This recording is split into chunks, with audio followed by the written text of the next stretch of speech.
நாய்க்கறி தோட்டம்னு சொல்லுவாங்க, அங்கே வாங்கிட்டு வந்து போட்டோம். அங்கே போட்டிருக்கீங்க. இப்போ இது நீங்க விதை போட்டது வந்து எத்தனை நாள் கழிச்சு அப்படியே வந்து படர ஆரம்பிக்குன்னு சொல்லுங்க. மேலே வந்து சரக்குல மேலே கொண்டு வர்றதுக்கு ஒரு 35 நாள் பிடிக்குது. அப்புறம் அப்படியே கல்லையில் சிந்துகள் அதிகமாக வரும், அதெல்லாம் ஒடிச்சு விட்டு இது பண்ணிங்கன்னா அப்படியே சரக்குலேயே மேலே பற்றி மேலே படறதுக்கு ஆரம்பிச்சிடும். அப்படி அப்படியே கொஞ்சம் கொஞ்சமாக படறி அப்படியே நீங்கள் இந்த கம்பியில் படர வச்சுருவீங்க. எத்தனை நாள் கழிச்சு உங்களுக்கு வந்து ஈல்டு கொடுக்க ஆரம்பிக்குங்க? இப்போ 85 நாள்லேருந்து 90 நாளுக்குள்ள ஈல்டு பார்க்கலாம். 90 நாள் கழிச்சு ஒரு பொறுப்புக்கு எவ்வளோ கிலோ கிடைக்கும்? ஒரு பொறுப்புக்கு இப்போ இது வரைக்கும் 6 டைம் பறிச்சிருக்கிறாங்க. 200 350 ரூபாய்க்குள்ள வந்துட்டு இருக்குது. அதாவது ஒரு பொறுப்புக்கு வந்து 200 கிலோ. வெயில் கிளைமேட் சரியில்லாத காரணத்தினால கம்மியா இருக்குது. அக்ரி என்கிற அப்படின்னா கிளைமேட் தவறாரு, அதனால இருக்குது. இதில் வந்து ஒரு 500 கிலோ ஒரு 60 ஏக்கருக்கு 500 கூடித்தே வரும் அப்படிங்கிறாங்க. இப்போ வந்து நீங்க சொல்றது ஒரு பொறுப்புக்கு அப்படின்னா இப்போ நீங்க 200 பொறிக்கிறீங்க அப்படின்னா அது நல்ல ஒரு ஈல்டா இருக்கும்னு நினைக்கிறேன். இப்போ வந்து மாசத்துக்கு எத்தனை பொறுப்பு பொறிப்பீங்க? 3 நாளைக்கு ஒரு டைம். 3 நாளைக்கு ஒரு டைம். அப்போ வந்து மாசத்துக்கு வந்து 10 பொறுப்பு பொறிப்பீங்களா? 10 டைம் வந்துடும். சரிங்க, 10 டைம் பொறிக்கிறீங்க. அப்போ வந்து ஒரு பொறுப்புக்கு வந்து 200 கிலோ உங்களுக்கு வந்து கிடைக்குது. அப்போ வந்து மாசம் 10 டைம் அப்படின்னு சொல்லும்போது கிட்டத்தட்ட 2000 கிலோ 2 டன் கிடைக்குது. இன்னைக்கு மார்க்கெட் நிலவரப்படி என்ன விலைக்கு போகுது? இப்போ 12 ரூபாய்க்கு தோட்டத்திலேயே வந்து கமிஷன் எதுவுமே கிடையாது, 12 ரூபாய்க்கு எடுத்துக்கிறாங்க. கமிஷன் இல்லாமல் அவங்களே வந்து 12 ரூபாய்க்கு எடுத்துட்டு போகிறாங்க. வீட்டில் அடுக்கிறதோட சரி அவங்களே வந்து எடுத்துட்டு தொட்டடை காசு கிலோ 12 ரூபாய்க்கு எடுத்துக்கிறாங்க. அப்போ வந்து ஒரு டன் அப்படின்னு சொல்லும்போது கிட்டத்தட்ட ஒரு 12,000 ரூபாய்க்கு போகுது. அப்போ மாசம் ஒரு 10 டன் நீங்க வந்து பொறிக்கிறீங்க அப்படின்னா கிட்டத்தட்ட 1,20,000 ரூபாய் வருதுங்களா? வருதுங்க. சரிங்க.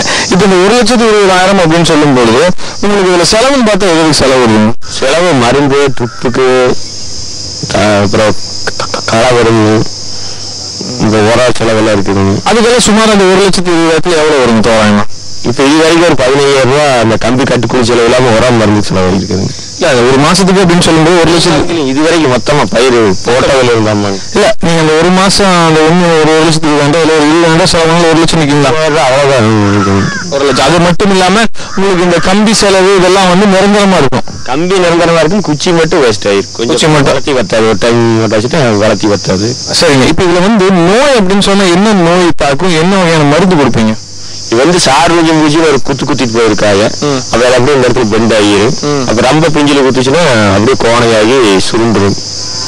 பொதுவாக பார்த்துட்டீங்கன்னா எந்த ஒரு பயிருக்குமே வந்து நீர் அப்படிங்கிறது ரொம்ப ரொம்ப ஒரு முக்கியமான விஷயம். இது வந்து தண்ணி வந்து எத்தனை நாளைக்கு விட விடுவீங்க? டெய்லி நைட் டெய்லி விட்டுருவீங்க. எப்படி நீங்க பாய்ச்சி விடுறீங்களா இல்ல அப்படியே ட்ரிப் லைன்? இப்போ இந்த ட்ரிப்பு போடுறதுக்கு வந்து எவ்வளவு செலவாகுது? 1/2 ஏக்கராங்க ட்ரிப்புக்கு ஒரு 10,000 ரூபா வந்துடும். ஒரு 1000 இருக்கலாம், அவ்வளவுதான். புரளி சாகுபடியில வந்து நீங்க ஒரு மாற்றுத்திறனாளி விவசாயியா இருந்து கொண்டு இதுல என்ன குறை அப்படின்னு சொல்லி நீங்க பாக்குறீங்க? இது வந்து ஆள் அதிகம் பிடிக்காது, ஆள் தேவை அதிகம் இல்லை. 2 ஆள் இருந்தா போதும் பொறிச்சிடலாம். 200 ஆளுகள் ஒரு ஆள் கூட இருந்தாலே போய் பொறிச்சிடலாம். நான் என் கூட ஒரு ஆள் இருந்தா போதும், அந்த கொண்டு வர்ற ஒரு ஹெல்ப்புக்காக ஒரு ஆள் இருந்தா போதும், நாங்களே பொறிச்சிடணும். மற்றபடி இதுக்கான அதிகப்படியான ஒரு ஆள்களும் அதிகம் இல்லைங்க. ஆள் செலவு தண்ணி அதிகம், தண்ணி ஏகமா பாயாங்க, களை செலவு கம்மியாகுது. இப்ப இந்த 1/2 ஏக்கரா பயிரிட்ட பின்னாடி இதை வந்து நீங்க எடுத்துருவீங்களா? எடுத்துட்டு மறுபடியும் மாற்று பயிர் ஏதாவது போடுவீங்களா இல்ல எப்படி இதே பயிரிடுவீங்களா? முதல்ல பாவை போட்டுக்கணும், மாரியான்னு சொல்லிட்டு வெள்ளைப்பாவை. அதோட இதை விட கொஞ்சம் காஸ்ட்லியாக இருந்துச்சு. அது 600 கிலோ வரைக்கும் வந்துச்சு. 2 நாள் விட்டு 3ஆவது நாள் இருக்கும்போது ஒரு 600 650 கிலோ வரைக்கும், 600 650 450 அந்த மாதிரி வந்துட்டு இருந்துச்சு. இது வெயில் கிளைமேட்னால கம்மியா இருக்கு. இப்போ வெயில் கிளைமேட்னால கம்மியா இருக்கு. இதே வந்து மழை சீசனா இருந்தா இன்னும் நல்ல விளைச்சல் வரும், நல்லா வந்து இதுல ஒரு லாபம் சம்பாதிக்கலாம் அப்படின்னு சொல்றீங்க. அது மட்டும் இல்லாம இது ஒரு எளிமையான பயிர்னு வேற சொல்றீங்க. அதிகப்படியான மகசூலையும் அதிகப்படியான வருவாயும் மீட்டக்கூடிய ஒரு பயிர். இந்த ஒரு புறவழி சாகுபடியில உங்களுக்கு சந்தேகங்கள் ஏதாவது இருந்துச்சுன்னா கண்டிப்பா நம்ம ஆனந்த கிருஷ்ணன் அவர்களை வந்து தொடர்பு கொள்ளலாம். அவர் வந்து உங்களுக்கான விளக்கங்களும் அதற்கான சந்தேகத்திற்கான என்ன ஒரு அதுக்கான ஒரு பதில் அத்தனையும் அவர் கொடுப்பார். பாவை போடலாம். இந்த பந்தல் முறையில் வந்து விவசாயம் பண்றது ரொம்ப எளிமையான இதா இருக்கு. முதல்ல பாவை போட்டு இப்போ புடலை போட்டிருக்கேன். இது வந்து ஒரு நல்ல ஒரு இந்த கோடை வெயிலுக்கும் ஒரு நிரந்தர வருமானத்தை கொடுக்கக்கூடிய இதா இருக்கு. இது ஏதாச்சும் ஒரு சந்தேகம் அந்த மாதிரி இதுன்னா கேளுங்க, நான் என்னால் முடிஞ்ச வரைக்கும் நான் பண்றேன். என்னுடைய ஃபோன் நம்பர் வந்து 95 78 18 29 05. ஒரு சிறிய விளம்பர இடைவேளைக்கு பிறகு வேளாண் செய்திகள் தொடரும்.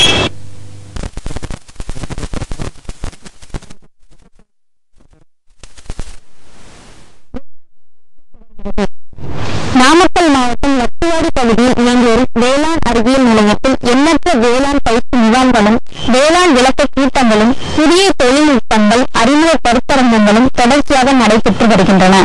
சமீபத்தில் அங்கு நடைபெற்ற காடை வளர்ப்பு பயிற்சி முகாம் குறித்து மேலும் பல தகவல்களை நமக்கு கூறுகிறார் வேளாண் அறிவியல் நிலையத்தின் உதவி பேராசிரியர் முனைவர் டி. குமரவேல். அவரை சந்திக்கிறார் நமது வேளாண் செய்தியாளர் ஏ. பிரபுகுமார். நாமக்கல் வேளாண் அறிவியல் நிலையத்தின் சார்பா இன்னைக்கு வந்து பாத்தீங்கன்னா காடை வளர்ப்பு சிறப்பு பயிற்சி ஒன்று கொடுத்துருக்காங்க. இந்த பயிற்சி வகுப்புல வந்து பாத்தீங்கன்னா நிறைய வேளாண் பெருமக்கள் வந்து கலந்துக்கிட்டாங்க. அதை பத்தி நம்ம மேலும் விரிவா சொல்றதுக்காக இந்த பயிற்சியினுடைய உதவி பேராசிரியர் குமரவேல் என்ன சொல்றாரு அப்படின்னு சொல்லி கேட்டோம். நம்ம காடையை பாத்தீங்கன்னா ஒன்று இறைச்சிக்காக வளர்க்கலாம், இன்னொன்று முட்டைக்காகவும் வளர்க்கலாம். இறைச்சிக்காக வளர்க்கும் பொழுது அது 5 to 6 வாரங்களுக்கு வளர்க்க வேண்டும்.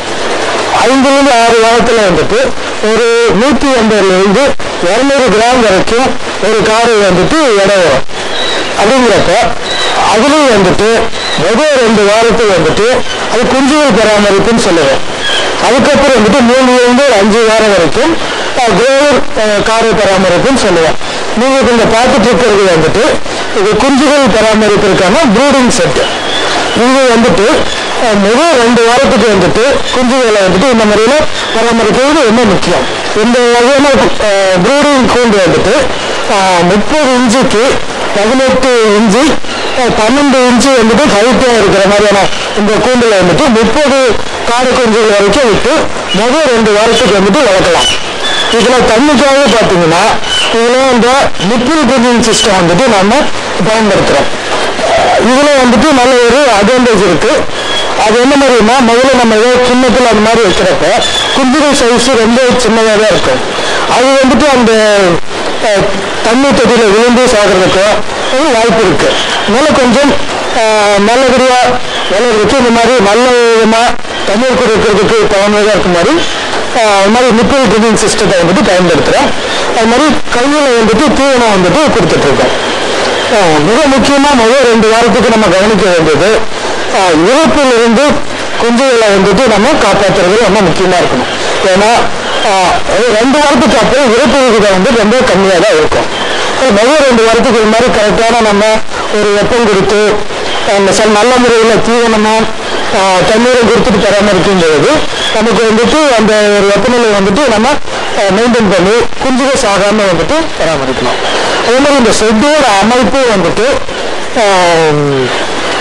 நல்ல படுகா உள்ளார வந்துட்டு ஒரு படுகாவும் வெளிப்புற ஒரு படுகாவும் கட்டிவிட்டு அப்பதான் வந்துட்டு நம்ம கொடுக்குற அந்த ஹீட்டு பல்பு ஹீட்டு வந்துட்டு வெளியில போகாம ஷெட்டுக்குள்ளாரே வந்துட்டு ஹீட்டு வந்துட்டு இருக்கும். 3 to 5 வாரம் பராமரிக்கிறப்ப வந்துட்டு ரொம்ப முக்கியமா தீவனத்துல வந்துட்டு நம்ம மாற்றம் செய்ய வேண்டியது இருக்குது. அதுக்கு தகுந்த மாதிரி நம்ம அதோட எரிசக்தி அளவையும் புரத சக்தி அளவையும் வந்துட்டு மாற்ற வேண்டும். குறிப்பா சொல்லணும் அப்படின்னா வந்துட்டு குஞ்சு பருவத்துல வந்துட்டு ஒரு 26 to 28% வரைக்கும் தீவனத்தோட புரத சத்தம் 2600 கிலோ கலோரி தீவனுக்கு வந்து எரிசக்தி அளவு இருக்கிறது பார்த்துக்கணும். அது வளர்ந்ததுக்கு அப்புறம் புரத சக்தி அளவு கம்மி பண்ணிட்டு ஒரு 18 to 20% இருக்கிற மாதிரியும் கொடுத்து எரிசக்தியின் அளவை வந்துட்டு 2700 கிலோ கலோரி ஒரு கிலோவுக்கு வர மாதிரி வந்துட்டு நம்ம தீவனுக்கு வந்துட்டு மாற்றம் செஞ்சோம்னா வந்துட்டு அதுக்கு தேவையான முழு சக்தி வந்துட்டு கிடைக்கும். தீவனத்திலையும் வந்துட்டு நம்ம கோழிக்கு எப்படி கொடுக்கணுமோ அதே மாதிரியான தீவனங்களை வந்துட்டு பயன்படுத்தலாம். மக்காச்சோளம், சோயா புண்ணாக்கு, தவிடு, தாகுப்பு கலவை, உப்பு இந்த மாதிரியான கலவைகளை வந்து செஞ்சுட்டு எல்லா விதமான சத்துக்களும் கிடைக்கிற மாதிரி நம்ம தயார் செய்து காரியங்களுக்கு வந்துட்டு கொடுக்கலாம். அதே பார்த்தீங்கன்னா இதுல உற்பத்தி செலவிலிருந்து தீவன செலவு நம்முடைய பராமரிப்பு செலவெல்லாம் குறைந்தபட்சம் 2 to 5 வாய்ப்பு இருக்கிறது.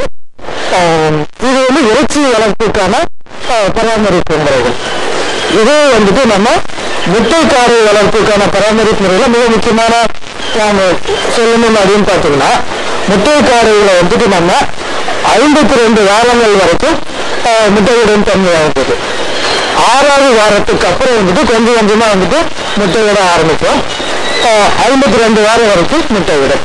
முட்டையிடும் காலத்துல நம்ம தீவனம் வந்துட்டு ஒரு காடைக்கு 30லிருந்து ஒரு 32 கிராம் வரைக்கும் ஒரு காடைக்கு கொடுத்தோம்னா போதுமானதா இருக்கும். முட்டை காடைகளை நம்ம தீவனத்தை பற்றி நம்ம முக்கியமா கவனிக்க வேண்டியது அதிகப்படியான கால்சியம் சத்து வந்துட்டு சுண்ணாம்பு சத்து இருக்கும்படியாக நம்ம தீவனத்துல வந்துட்டு மாற்றம் செய்ய வேண்டும்.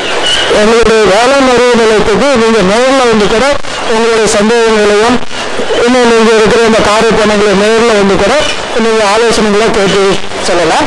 எங்க வேளாண் அறிவு எங்க இருக்குது அப்படின்னு பார்த்தீங்கன்னா நாமக்கல் மாவட்டத்துல நாமக்கல் அடுத்த பஸ் ஸ்டாப்ல தான் இருக்கு. எங்களுடைய அடுத்த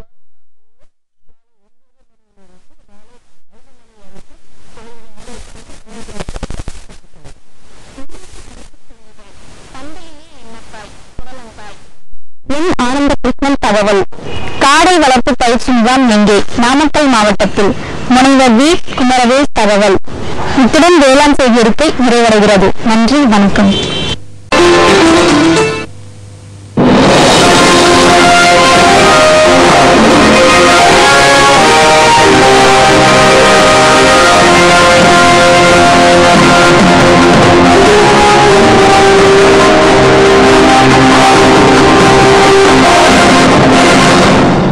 ஏறத்தாழ 3 வருஷத்துக்கு முன்னே வந்து ஒரு பசுமை குடில் அமைச்சு விவசாயம் பண்ணிட்டு இருக்கிறோம். அந்த 3 வருஷம் தொடர்ந்து பண்ணிட்டு இருக்கிறோம். இப்ப 4வது வருஷம் திருப்பியும் ஒரு யூனிட், ஒரு 1000 ஸ்கொயர் மீட்டர்ல 1000 சதுர மீட்டர்ல புதுசா மறுபடியும் ஒரு பசுமை குடில் அமைச்சு 2வது யூனிட், அதாவது எக்ஸ்டெண்ட் பண்ணிருக்கோம். அபிவிருத்தி, அதாவது வந்து ஏற்கனவே பண்ண அந்த பசுமை குடில் திட்டத்தையே மறுபடியும் மேலும் அதிகப்படுத்தி இருக்கிறோம். அதாவது என்ன வெரைட்டிங்க? இந்த டாக்ஸின்னு சொல்லிட்டு இஸ்ரேல் வந்து அந்த சீடு வருதுங்க. சரிங்க. நாங்க ஒரு சீடு வந்து 7 ரூபாய் 8 ரூபாய் கொடுத்து வாங்கி போடுறோம். ஒரு விதை 7 ரூபாய் 8 ரூபாய் வருங்க. இதுல 3000 சீடு போடுவோம். 2000 3000 சீடு வரைக்கும் போடலாம். 2000 சில விவசாயிகள் 2000 போடுவாங்க, சில பேர் 2500 போடுவாங்க, சில பேர் 3000 கூட போடுவாங்க. நாங்க மேக்சிமம் ஒரு கிரீன் ஹவுஸ்குள்ள மேக்சிமம் யூட்டிலைசேஷன் வச்சிருக்கோம். அந்த ஏரியா மேக்சிமம் யூட்டிலைஸ் பண்ணுவோம்னு நினைச்சிட்டு அதிகமா பண்ணுவோம். நிறைய நான் முடிஞ்ச அளவுக்கு இடம் எல்லாம் வேஸ்ட் பண்ணாம அந்த ஸ்பேஸ் மெயின்டெனன்ஸ் இருக்குங்க. 2 அடிக்கு ஒண்ணுன்னா 3 அடிக்கு ஒண்ணுன்னா 3 அடிக்கு ஒரு பார்க் ஒன்று இருக்கும். இருந்தா கூட அந்த இருக்கிற ஸ்பேஸ் வந்து பக்காவா 100% எக்கனாமிக்கலா யூட்டிலைஸ் பண்ணிருப்போம். அதாவது இதுக்கு எவ்வளவு அடி வித்தியாசத்துல ஒரு இது வந்து எக்ஸ்ட்ரா வந்துங்க இந்த சீடு நட வேண்டியது பாத்தீங்கன்னா பாருக்கு பாரு வந்து 1 மீட்டருங்க, 3 அடி. ஒரு பார்க்கு இன்னொரு பார்க்கு. ஆமா, இடையில 3 அடி. ஆனா செடிக்கு வந்துங்க ஒரு 40 சென்டிமீட்டர் விட்டுருக்கும். 40 சென்டிமீட்டர். இப்ப நீங்க சீடு நட்டுறீங்க இல்லீங்களா? அந்த ஒரு சீடு கூட, அதாவது இந்த பாடுவாசி இல்லாம வரணும் அப்படின்னு சொல்லுவாங்க இல்லையா? அது அந்த இது இல்லாம வருதுங்களா? பாடுவாசி இல்லாம வரும். அந்த மாதிரி வெரைட்டி ஏன்னா இஸ்ரேல் இருந்து வருதுங்க. ஒரு சீடு 7 ரூபாய் 8 ரூபாய் கொடுத்து வாங்குறோம். பாடுவாசி இல்லாம வரும். இப்ப நீங்க இந்த கிரீன் ஹவுஸ் போடுறதுக்கு என்ன முதல்ல எப்படி போடணும்? எந்த நிலம் வேணும் இதுக்கு? அது மாதிரி ஏதாவது இருக்குதுங்களா? நல்ல நிலமா இருக்கணும். மண்வளம் இருக்கணும். நாங்க என்ன பண்ணிருக்கோம்னா இருக்கிற இந்த ஏற்கனவே இருந்த லேண்ட்ல புதுசா மண்ணு கொண்டு கொட்டி ஒரு இதுல வந்து செம்மண்ணா இது செம்மண்ணுங்க. எங்களோட இன்னொரு லேண்ட்ல இருந்து நல்ல மண்ணை செலக்ட் பண்ணி ஒரு 300 டிராக்டர் லோட்ல வந்து கொண்டு வந்து கொட்டி மேட்டு பாத்தி அமைச்சு அதுக்கப்புறம் பண்ணிருக்கோம்.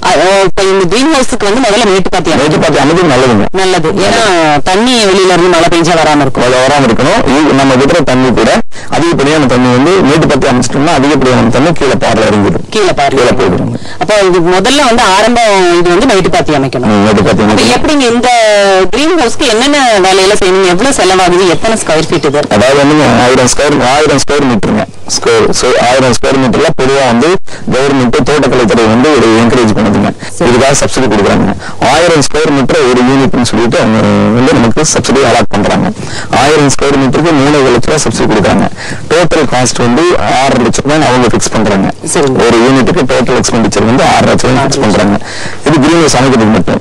இதுல அதுக்கப்புறம் வந்து நாம வந்து இந்த மேட்டு பாத்திக்காக மண்ணை உள்ள கொட்டுறது, அதுக்கப்புறம் வந்து ட்ரிப் இரிகேஷன் வந்து உள்ள பண்றது, இது சுற்றுநீர் பாசனம் அமைக்கணும்.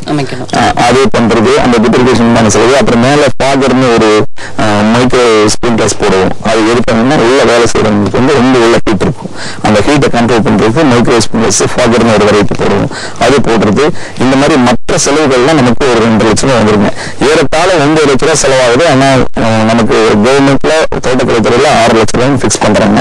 அதுக்கு ஒரு 3,000 சப்சிடி கொடுத்தாங்க. அதாவது அவங்க 50% அப்படின்னு கால்குலேட் ஆமா கால்குலேட் பண்ணி அவங்க கொடுக்குறாங்க. அதுக்கு மேல நமக்கு செலவாகுதுங்க. இப்போ நீங்க அந்த மேட்டுப்பாத்தி அமைச்சு இந்த மாதிரி செட் எல்லாம் போட்டதுக்கு அப்புறம் என்ன ப்ராசஸ் இருக்கு? நீங்க அதாவது அடி உரம் ஏதாவது இதுக்கு போட வேண்டி இருக்குங்களா?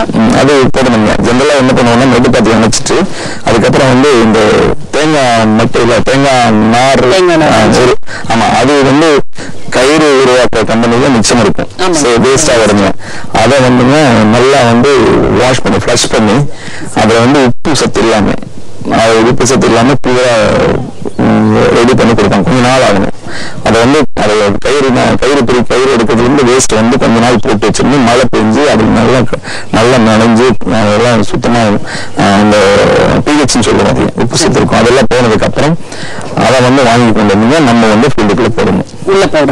போட்டு அது என்னன்னா மண்ணு வந்து பொழுதுடன் இருக்கிறதுக்காக அதை போடுவோம். பாரில் அந்த மேட்டுப்பாத்தி அமைக்கிறீங்களா அதுல வந்து அந்த தேங்காய் நார்கள் போட்டு அதுக்கு மேல வந்து விதை நடுவோம்.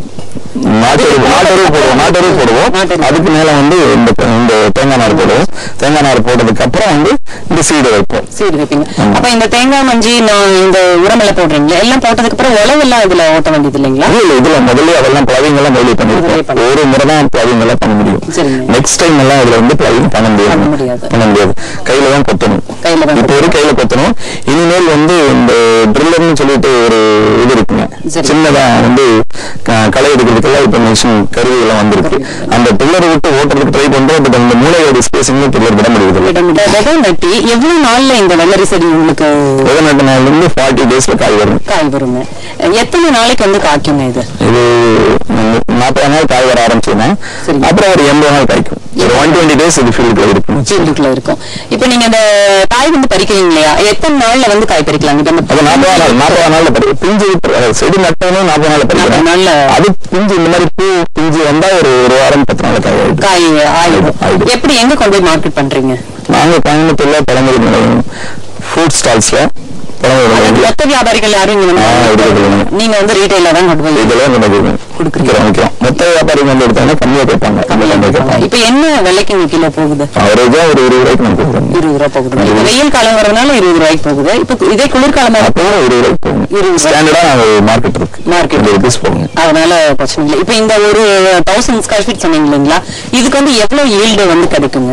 ஒரு 10 டன் எடுக்கலாங்க. 10 டன் எடுக்கலாங்க. அதாவது இந்த காப்பு முடியற வரைக்கும். அப்ப வந்து உங்களுக்கு இப்ப இத்தனை செலவுகள் எல்லாம் போட்டு அதை வந்து எப்படி நீங்க அந்த முதலீடு வந்து எத்தனை நாள்? 5 வருஷத்துல எடுக்க முடியும். 5 வருஷத்துல திருப்பி எடுக்க முடியும். அதுக்கப்புறம் இந்த முதலீடெல்லாம் உங்களுக்கு திருப்பி உங்களுக்கு பலன் கொடுக்கும். இப்ப நீங்க எவ்வளவு நாள் வருதுன்னு சொன்னீங்க? 60 நாள் வருதுன்னு சொன்னீங்க இல்லைங்களா? 80 நாள் எடுக்கலாம். இந்த 80 நாள் எடுத்ததுக்கு அப்புறம் இந்த செடியை நீங்க என்ன பண்ணுவீங்க? அதாவது பறிச்சு வெளியில போடுவீங்க? இதுக்கே வந்து உரமா இது பண்ண மாட்டோம். பண்ண முடியும். இந்த செடியெல்லாம் காஞ்சிரும். அப்படி கொண்டு வெளியில போட்டு தீ வச்சிருவோம். சரிங்க. மறுபடியும் இதே விதையை இங்கே நட்டலாம். மறுபடியும் வந்து இந்த இதே போடலாம். அல்லது கிராப் மாத்தி பண்ணலாம். ரொட்டேஷன் பண்ணிக்கலாம். ரொட்டேஷன் பண்ணலாம். ஒரே கிராப்பை வந்து திருப்பி பண்ணலாம். அதனால இப்போ நீங்க இது ஆரம்பிச்சு எத்தனை வருஷம் ஆச்சுங்க? இந்த கிரீன்ஹவுஸ் இப்ப நம்ம நிக்கிற கிரீன்ஹவுஸ் வந்து இப்ப ஃபர்ஸ்ட் கிராப் போட்டு 3-4 months ஆச்சு. சரிங்களா? இன்னும் பக்கத்துல ஒரு கிரீன்ஹவுஸ் வந்து போட்டு 3 years முடிஞ்சிருச்சுங்க. 3 years ஆயிடுச்சு. அதுல இப்ப கிராப் இல்ல. இதுல கிராப் இருக்குங்க, அதுல கிராப் இருக்காது, அதுல கிராப் இருக்கு. இப்ப எப்படிங்க ஆளுங்க எல்லாம் உங்களுக்கு லோக்கல்லயே கிடைக்கிறாங்களா? ஒரு 5 கிலோமீட்டர்ல இருந்து வராங்க. ஏன்னா இந்த பழக்கமானவங்கதான் இருப்பாங்க. கொஞ்சம் தெரிஞ்சவங்க தான். லோக்கல் ஆளுங்க கொஞ்சம், வெளியூர் ஆளுங்க கொஞ்சம், ரெண்டு குரூப்பா செய்றாங்க.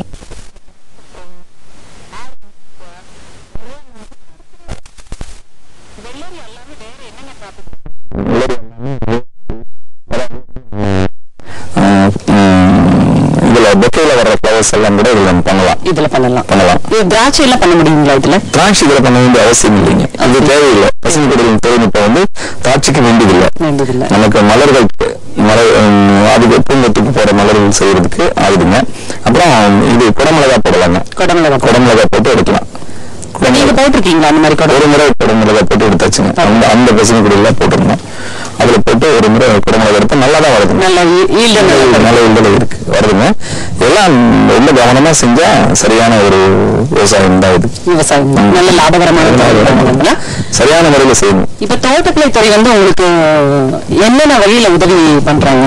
தோட்டக்கலைத்துறை ஒண்ணுமே ஃபர்ஸ்ட் இந்த மாதிரி ஸ்கீம் இருக்குன்னு சொல்றாங்க இல்லைங்களா, இந்த மாதிரி போடுங்க, நீங்க பிசினஸ் பண்ணீங்கன்னா உங்களுக்கு கவர்மெண்ட் சப்சிடி இருக்குது, இந்த மாதிரி கிராப் எல்லாம் போட்டா அது வந்து உங்களுக்கு அந்த தகவல் தர்றதுக்கு இங்க வேளாண் மையம் இருக்காங்க. தோட்டக்கலைத்துறையில இருந்து நம்ம ஏஓஎஸ் வர்றாங்க, அசிஸ்டன்ட் அக்ரிகல்ச்சர் ஆஃபீஸர்ஸ் இருக்காங்க, வரவங்க தோட்டம் வந்து பார்ப்பாங்க.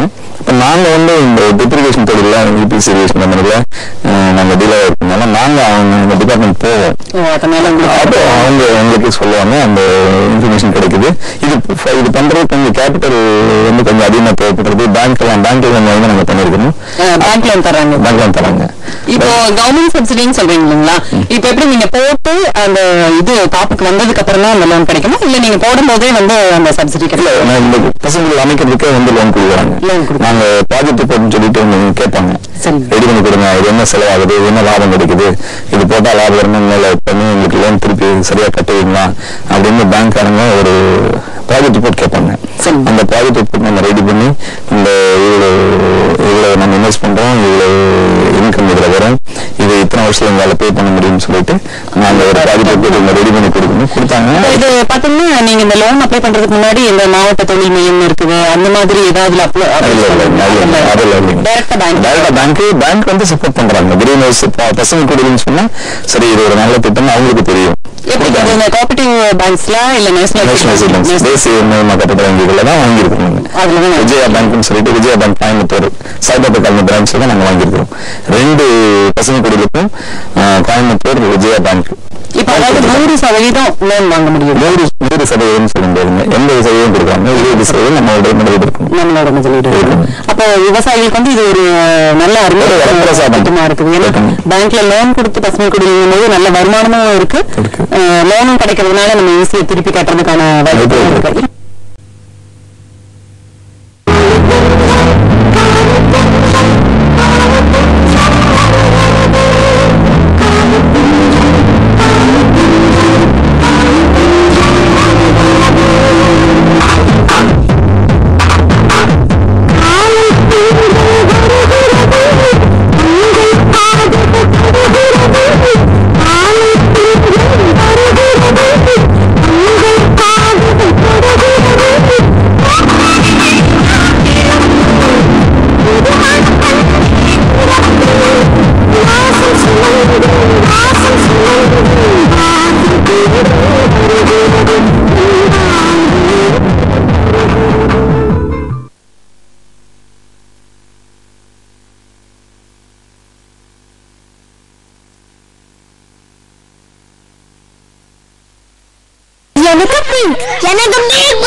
இருக்கு வாங்க, இல்லைன்னா போ.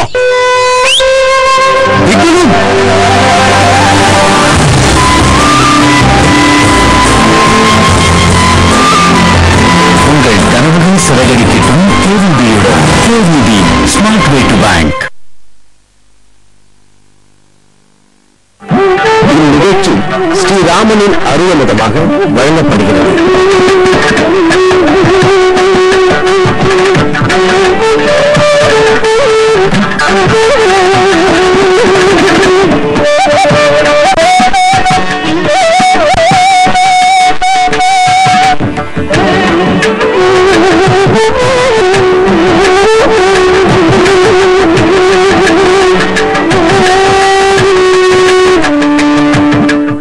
ராமஹ கமலபத்ராட்சஹ சத்வசத்வ மனோகரஹ.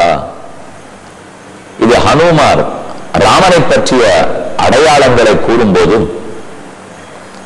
சீதையிடத்தை எடுத்துரைக்கிறார்.